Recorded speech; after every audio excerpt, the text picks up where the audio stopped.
This video is about what is Joomla.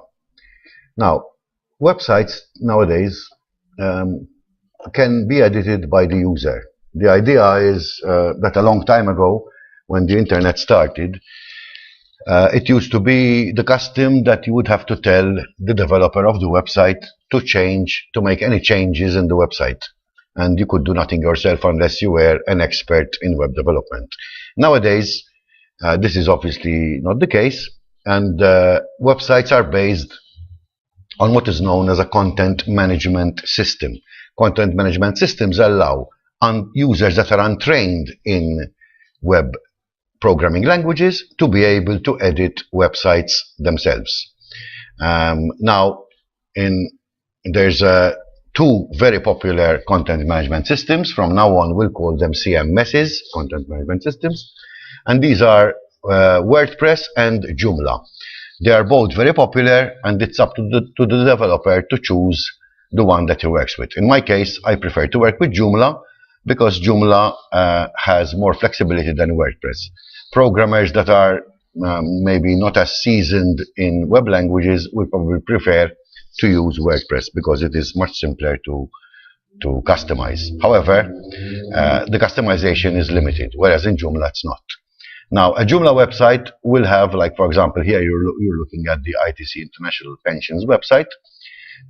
If to the URL you add /administrator, like I'm doing here, you get the Joomla prompt. Now, Joomla, the word Joomla, is in Swahili, and it stands for encompasses everything, because in fact it does encompass everything. This is what you're seeing here is the logo of the CMS. Now, Joomla is a free open source CMS, but obviously in spite of it being free, we tend to buy a lot of add-ons for it, which are called extensions, to make it do exactly what we want it to do.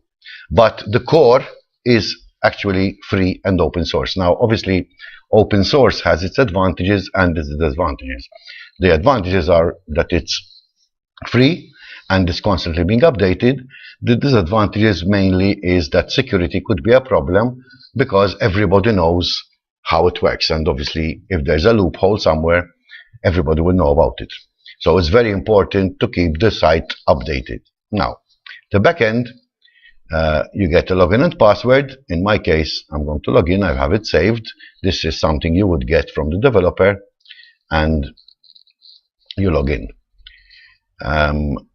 Now here, this is the sort of control panel. Now usually you've got, for example, here you've got extensions available, updates available for both Joomla and extensions. This is something that the developer usually takes care of. In my case, I will take care of it. And you've got sort of a control panel which shows you the status of the site.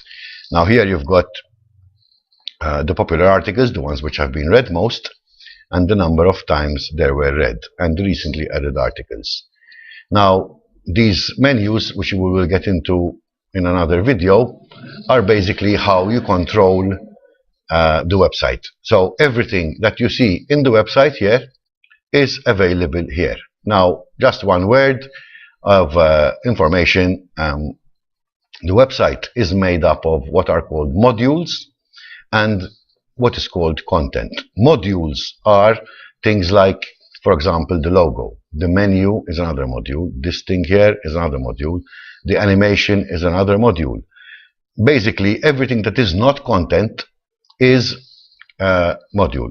Here, in this page, the content is basically ITC news. In this case, if I had to click who we are, for example, now the content is this article that you can see over here. But this one here is still a module, and so are the logos that appear on the bottom of the page, as well as these down here. Those are all basically basic modules. I'll explain how to use them in a later session. So, just to put you in the picture, we'll obviously have to repeat this in another video. So the content is here, and the modules are here, just so that you start getting accustomed to it. That's all for this video.